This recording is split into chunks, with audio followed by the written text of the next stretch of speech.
nothing like a good graph. My husband's uncle used to say, "What is a good graph? Have you heard the Gravenstein?" The 45th annual Gravenstein Apple Fair was held in Sebastopol 2 weeks ago. Why would a decades-long event center around a specific variety of apple? Well, the Gravenstein is not just any apple.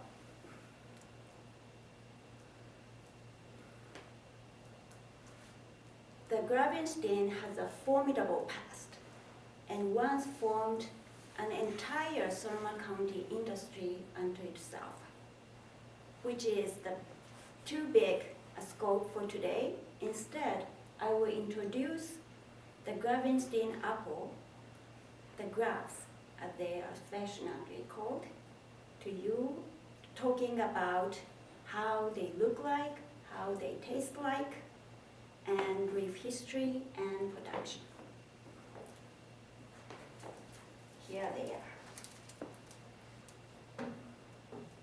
It is a squat, irregularly shaped apple with a very short stem. It usually has a greenish yellow color covered with red stripes. The apple may also occur in a classically red variation. Ripening in late July, grapes are one of North America's earliest apples on the market. How they taste like? The apple has a crisp and juicy texture and aromatic, old-fashioned, sweet and tart flavor. Perfect for munching, but also good for sauce, juice, vinegar, cider, apple pies, and even brandy. Grapes are versatile. Now, how they were brought to California? People have long believed that Gravenstein was brought to Sonoma County sometime around 1812 by Russian fur trappers at Fort Ross. However, recent evidence indicates that grapes might have arrived even earlier, brought north from New Spain by the Spaniards. That is according to sonomacounty.com. And grapes were planted widely in Sonoma County in the mid-1800s. They grew most easily and best in the cool summers and sandy soil around Sebastopol. Eventually, they were shipped nationwide by the trainload and played a major role in Sonoma County's commerce. In more recent days, Gravenstein production declined significantly due to suburban development, orchard vineyard conversion, a global overabundance of apples, and other factors. Let's take a more detailed look.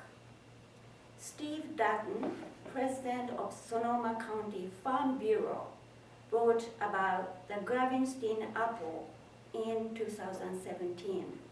According to him, Sonoma County apples, especially the Gravenstein, have been a staple there since 1883, when Luther Burbank, famed horticulturist, advised to plant Gravenstein apples on a ranch in Sebastopol.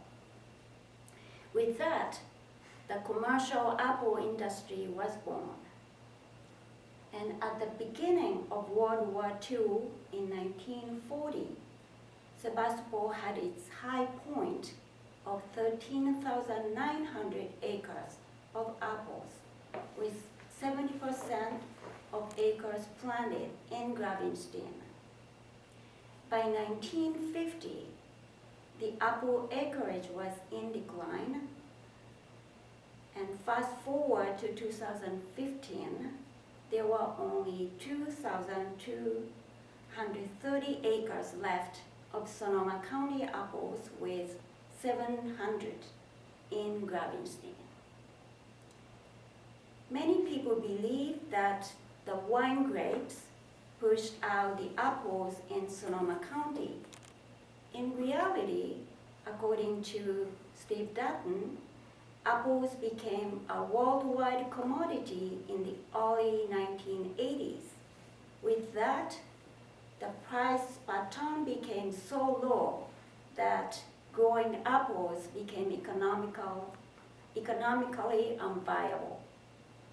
Many growers resorted to subdividing their ranches, selling off small pieces, and many started the conversion process to wine grapes. According to Slow Food USA, there are only 6 commercial growers remaining in Sonoma County. So together, their crop totals 15,000 tons of Gravenstein apples a year. Sonoma County tourists said that today Gravensteins are rebounding in popularity, but because of their soft skins, grapes are now considered difficult to ship far and wide as raw fruit. Before closing, here is a quote from Luther Burbank. It has often been said that if the Gravenstein could be had throughout the year, no other apple need be grown. Now you know how the Gravenstein apples look like, taste like, their brief history and production. If you see a grape in a store or local farmer's market, please take a closer look. Get one and taste it. I don't know if you feel like my Uncle Bill or Luther Burbank did, but I hope you enjoy it as I do.